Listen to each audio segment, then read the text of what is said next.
everyone, in today's episode of the Security Swarm podcast, we're going to be diving into the topic of what organizations need to do when there's a particularly busy security news cycle. For example, as of the week of this recording, there were 3 to 4 security incidents that require organizations to pivot and deal with those problems in the coming weeks. So, what can organizations do better? What can vendors do to help? All these questions and more answered on today's episode of the Security Swarm podcast.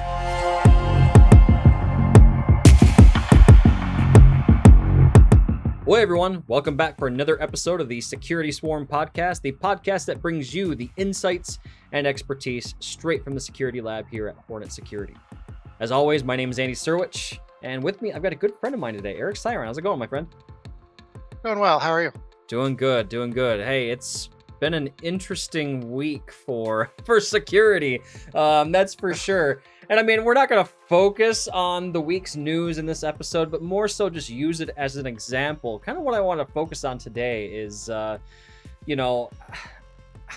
should organizations be responding when bad vulnerabilities come out in the news, right? But I guess I'm excited about today's topic. I'm kind of getting ahead of myself here a little bit. But first, what I want to do before we go that far, Eric, is for those that don't know you, can you tell us a little bit about yourself? Sure.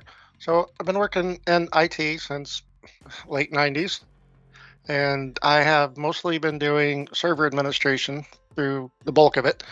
And I have focused my career around backup.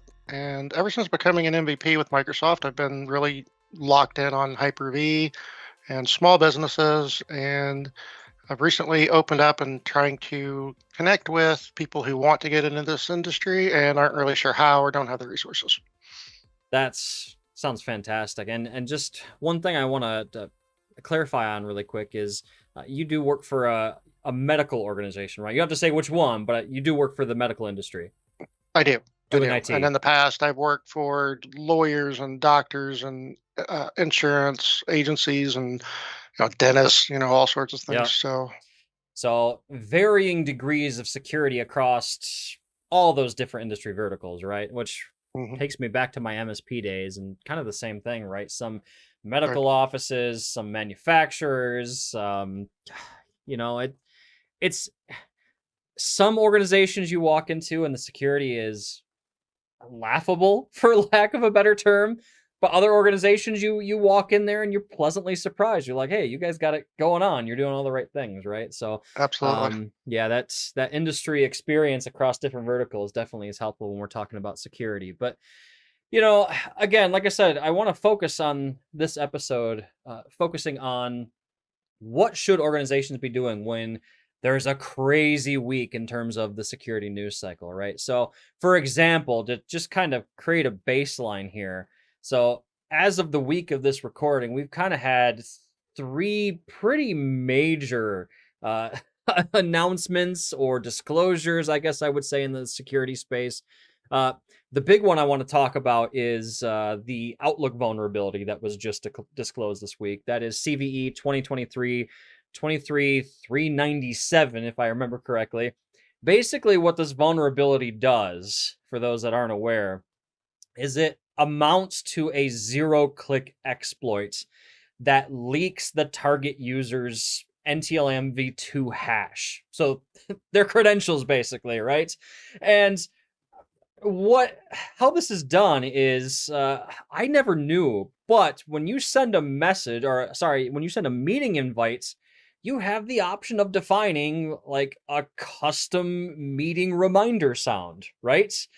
And this vulnerability kind of exploits that, and when it sends the message to the target recipients, that recipient is then being directed back to a UNC path that then leaks the NTLM v2 hash to the attacker, right? So I'll include a link to our write-up in the show notes. It has the entire attack chain kind of laid out in a nice graph for you to see exactly how this works. But in terms of severity, this ranked in with a CVSS score of 9.8, which is terrible. To top it off, the exploit difficulty, I forget exactly how they word it, but the exploit difficulty is low.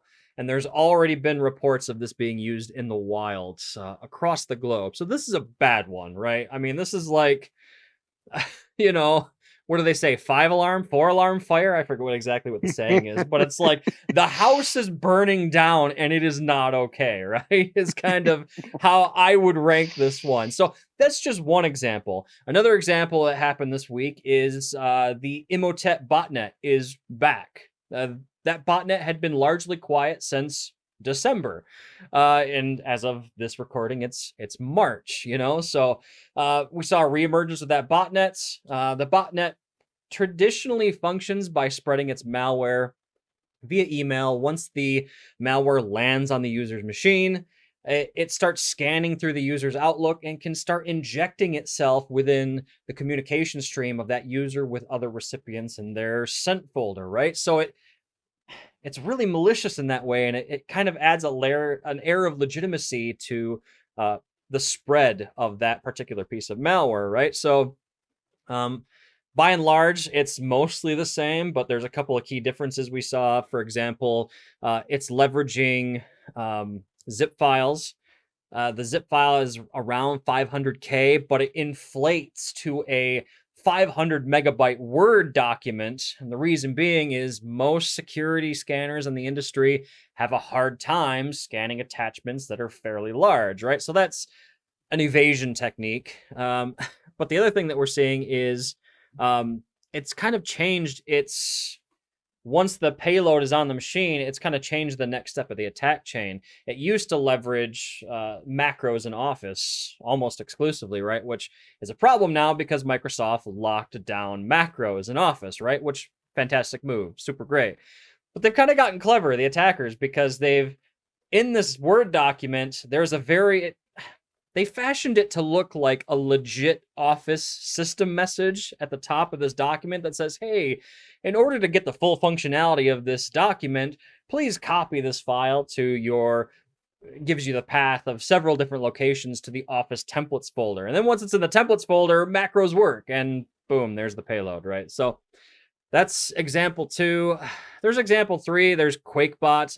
For the sake of time, I probably won't explain that whole thing, but QuakeBot is another piece of malware that we've seen distributed via email over the last several years. We're starting to see it reemerge a little bit too, with some slight changes. Again, I'll link to a couple of different write-ups that we have for all of these examples I've listed that give you the attack chain, the mitigations, all the great information that you would want. But my point is, this all happened in the span of 5 days. 5 days, And I mean, these are all things that if I'm a CISO or I'm a system administrator in a small shop somewhere, regardless of my size, I probably want to have an eye on this, right? What are your thoughts, Eric? Well,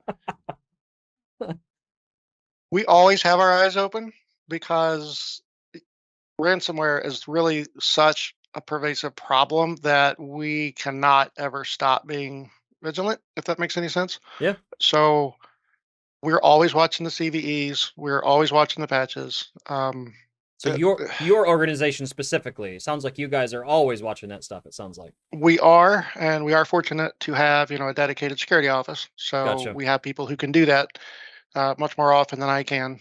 So, and which is good and bad. I mean, sometimes it's like, well, if it was important, the security office would have called me. So I don't always necessarily read the CVEs that closely. You're spoiled a little bit.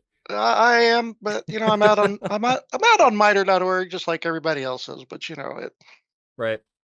Yeah. So, and I hate to say it, but we're getting to a place where everybody's going to have to start being much more vigilant. It's not your fault. You didn't cause this problem, but we have to do something about it, and it's going to be us. Just the people in the field, the admins, and the small business owners in some cases, and right. And I mean, we've really become, well, I shouldn't say become. We kind of always have been the first line of defense when it comes to this stuff, right? Because I mean, yes. I'm trying to think back to the early days of my career. I mean, the big concern back then was viruses on endpoints, but I mean, still, yes, there there wasn't some other person or entity in between the threat actor and us, right? So we've kind of always Mm. been the front line of defense, regardless of what the attack chain is or what the delivery mechanism is. It's always been us, right? So, but I think what's changed, at least in my opinion, and I'd be curious to get your opinion on this too, is, and maybe it's just because I've become focused on security now the last couple of years, but I feel like it's gotten worse. Like it's happening more frequently, it feels like to me. And I don't know if that's just because I'm more aware and I'm part of the security industry now, or if it's, you know, or if it really is happening more frequently. My gut says it's happening more frequently. I don't know what you think. Going back far enough. So I remember clearly when your biggest threat vector was manufactured floppies and CDs, pressed CDs. Yeah. So then it was easy to control. You just didn't let users have those things. Like, if you're going to do it at home and mess up your computer, we can't stop you, but, don't bring it to work. Right. We'll do the deployments, we'll do all the testing. Right. Right. And usually those came about from just disgruntled employees. Somebody was mad, and so they put a virus on your CD before you send it out to all your customers. Haha, I got you. They were not like deliberately trying to, make money, and they weren't spending a lot of time on it. Today, you have active threat actors who are out there to break in, to steal, to destroy. Uh, they want to bring your company down, whether because you're a competitor, they don't like you, you know. Right. and Right. and these are professionals, and this is what they do. And I think that is what's really changed. I don't really feel like the number of threats has increased beyond scale. I think it's scaled fairly well or Right. appropriately, I guess. But the severity is getting worse and worse because they really know what they're doing, and they really know how to dig in, and they're committed to it, which I think that's Yeah. the commitment I think is what we didn't have in the past. That's a good point. The blast radius, I guess I would call it, has gotten bigger, right? And Right. it used to be maybe you'd see a little bit more hacktivism, I guess I would say. Whereas now it seems to be by and large mostly either state actor driven or there's a monetary component to it, right? Right. And like the really dangerous in the past, like the Melissa worm, that was kind of the guy wasn't really trying to do as much damage as he did. And it just happened that way because, oh wow, lots of people really don't apply patches on time. Back in the early 2000s, we didn't rush quite as fast as we do now. So Well, that one got out of hand, and he wasn't trying to do that. So I'm not sure every organization rushes to get patches out even today. That still seems to be a pervasive issue you're in the industry. that is a fact, but some of these you're talking like years out of date. So That's true. That's true. like, well, you didn't have automatic updates. The first one I remember doing that was Microsoft, and that was in Windows 98. So you had several years there where no one was doing it automatically. Right. And even when it came out, I mean, we fuss about Windows Update now, but just imagine what it was like back then. So Yeah, that's a it good was unpleasant. point. That's a good So point. and you didn't. I think I think when I first saw it, I believe it only worked on the desktop. I don't think the server had it, and I don't think any of the applications had it. Maybe Explorer. Boy, I'm trying to think back. My memory's not But that great. I mean, I could barely remember what I had for breakfast this morning, let alone how I was patching, NT server right back in the day, right? in the day. So you're looking at like SQL Server then didn't have that kind of a delivery vector. You had to actively go out and is there a SQL update? Yes. Doesn't matter to me. Is it going to make things worse? So on and so Right? forth. Should I just wait to upgrade to the next version and not worry about it? Or just should I just wait for that service pack and not worry about the individual a little? I mean, we just saw things so differently back then. So, Yeah. as you scale that walking forward, then up into the present, all these other tools. Now we have way more automation, and we have as an industry put much more pressure on people. Like you have to do this because you will have problems. And then Right. now you can actually pull out the newspaper, and I know nobody does that, but whatever news feed you're on, say, look at this company. They didn't patch. Look what happened to them. You don't want that to happen to you. And once upon a time, we couldn't really do that because like we knew bad things were going on, but It wasn't shared via the World Wide Web, right? no, it didn't have nearly so the virus spread faster than we could talk about it. Basically, is what would happen. And half the time, by the time you got to it, it was well, everybody knows about it now. So That's like the modern day equivalent to the shaming in the public square now, right? Like you didn't patch your stuff, and I mean I get that to a degree because like you know there was I don't remember what it was. It was a healthcare insurance provider I think here in the states this week. So add that to the list of security news this week that leaked 4 million people's private data, right? So oh thinking great. addresses, phone numbers, social security numbers. The other one that really stuck out to me was physical and mental health information was included in that leak as well. So Oh no. that brings into the whole HIPAA discussion and the PHI thing, right? So yeah, it's just I think it's gotten to a scale to where it affects so many people now when things go Hmm. awry that maybe that public square shaming is kind of warranted these days, right? There's a Yes. whole discussion to be had around that. I mean, okay, so just look in your house. You have a computer on your desk, you have a phone, your kids have phones, your spouses have laptops and tablets, Yep. your TV is probably on the internet. You know, when all this started, you maybe had a home computer, Right. maybe, Right. That's and it true. wasn't connected to anything all the time. You dial up to your little AOL or whatever and do your little blah, blah, blah, blah, and then disconnect and you're done. So yeah, it does hit a whole lot more people in a whole lot more places just simply based on scale. Right. Yep. So take that from your house and then go into a business environment. Right. At one point, IT was part of the accounting department because they're the only ones that had computers. Yep. So, And there's but still now there's a organizations today computer on that every operate desk. like that. Yeah, yeah, they never bother to change because Right. whatever works. Right, Yep. right. So, um, but now you've got devices everywhere, and there's the bring your own whole thing. I mean, you're going to have a hard time telling people leave your phone at the door. I know some super high security places do that, but very few are going to do it. And the ones Right. that do are probably going to have revolts. Like, no, I need my phone if my kid has an emergency or something. Right. We don't call the receptionist. We don't do that anymore. You know, so it's everywhere all the time. And yeah, we don't really have a choice anymore like we used to. There's just no way to be lax. Yeah. And I do again want to sympathize with everybody out there who's trying really hard to manage 20 endpoints all by yourself. Yeah, it's hard, but it is what Makes it is. sense. Makes sense. So I mean, to circle this back to kind of the original question, we've talked a lot about the issue and why it's different today than it was 20 years ago, right? I guess the core question, especially when I look at this through the prism of this week's news cycle with all this bad security news, I guess what should organizations be doing when there's a week like this, right? Like you said, you work in an organization that has the benefit of having a dedicated security staff, right? So I mean, at a minimum, in an organization like yours, it's a little bit easier, arguably, because you've got that dedicated staff. Mhm. But any organization that has someone who manages IT, which is like every organization, right? Yes. Or if you're a small business, you probably work with a service provider.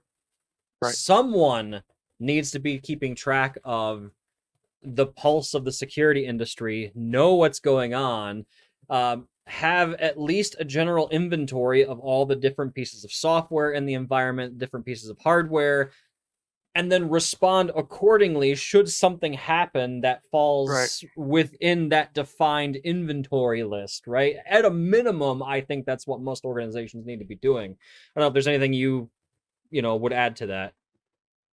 I advise everyone to treat this like a normal week. Make this part of your life. That's good Go advice. out, look at the CVEs, do a quick assessment, and then you're like, okay, well, this one doesn't actually hurt it too badly. We can wait for whatever our normal scheduled time is, or this one is mission critical, Right. right? We're at serious threat for this, and have something like, well, am I the principal? Do I own the company? What do I do about it? Or if I'm not, do I go to have a plan? Don't be, if you freak out, this is like when we talk about the backup stuff. Backup was my focus forever. It's like you don't wait until you need to restore to figure out how to restore. And so Right. it's the same thing with this stuff. Is you don't go, oh my God, what's a CVE? Where do I go? How do I find that? The time to do that was years ago. You need to know how to do it. It needs to be rolled into your day, and go out, look. Nothing bad today. Today's a good day. Oh, Yep, something is horrible today. What are we going to do about it?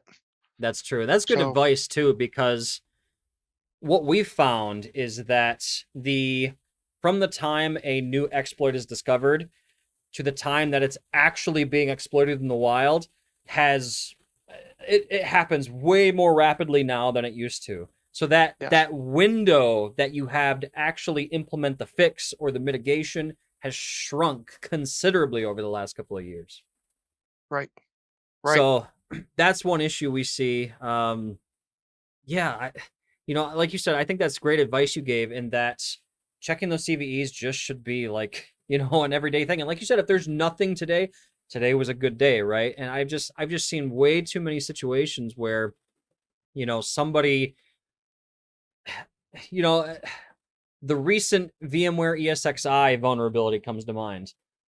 This was a problem that was fixed in a patch that came out like a year and a half before it was discovered.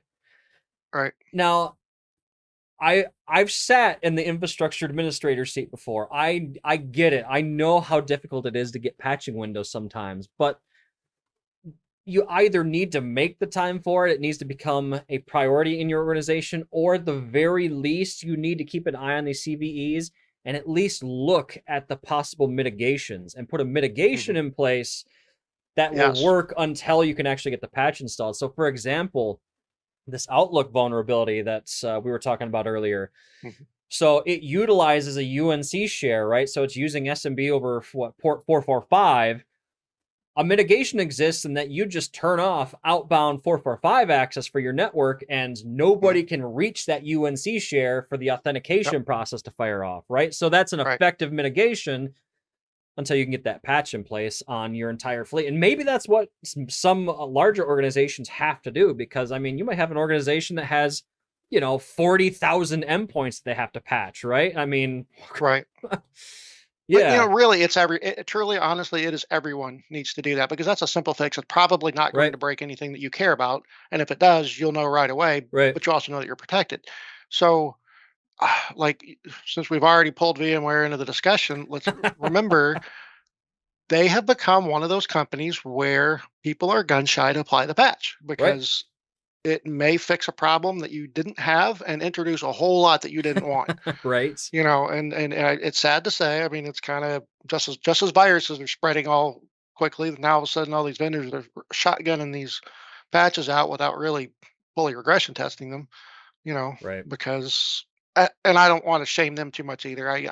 It's the same for everybody. Is you have to balance speed versus urgency of the That's that's speed to address the problem versus the urgency of having the problem go unaddressed.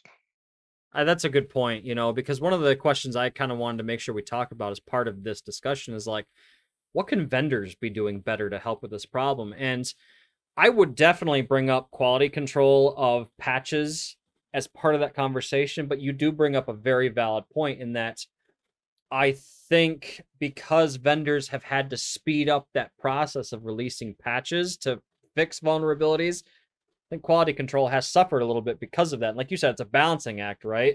Um, we don't want to break stuff, but at the same time, we don't want, threat actors to be able to continue to exploit this stuff, right? I have a lot of big opinions on this, and I think a lot of them are simply unworkable. Like for instance, as a parallel thing, I saw somebody saying, one reason Active Directory should die is because you've had your Active Directory domain since 2000. You haven't been keeping up. It's not just upgrading it. You also have to turn things off, like NTLM, Right. and people don't do that, and so you have all this baggage that you've accumulated over decades.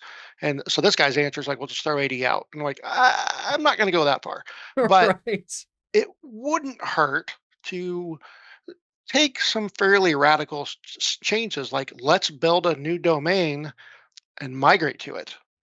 And then in a few years, decades actually, let's go back. It's not painless, but it guarantees you close all those holes off. or in the process of trying to migrate over, you find holes that you didn't know you had, right? Right. And I also think software vendors could do the same thing. Is every once in a while is like, hey, let's black box our own stuff. Let's rebuild this product and start in a different way. And I know like Microsoft for one has started looking at replacing C++ with Rust in a lot of areas. Right. So Right. because it now we're going to go back and forth with people all day long on, well, you can write C++ safely. Just pay attention to what you're doing, and okay, that's accurate. But they've also got millions of lines of existing code base to deal with. So for them to go to Rust, then they turn off entire categories of vulnerabilities, Right. right?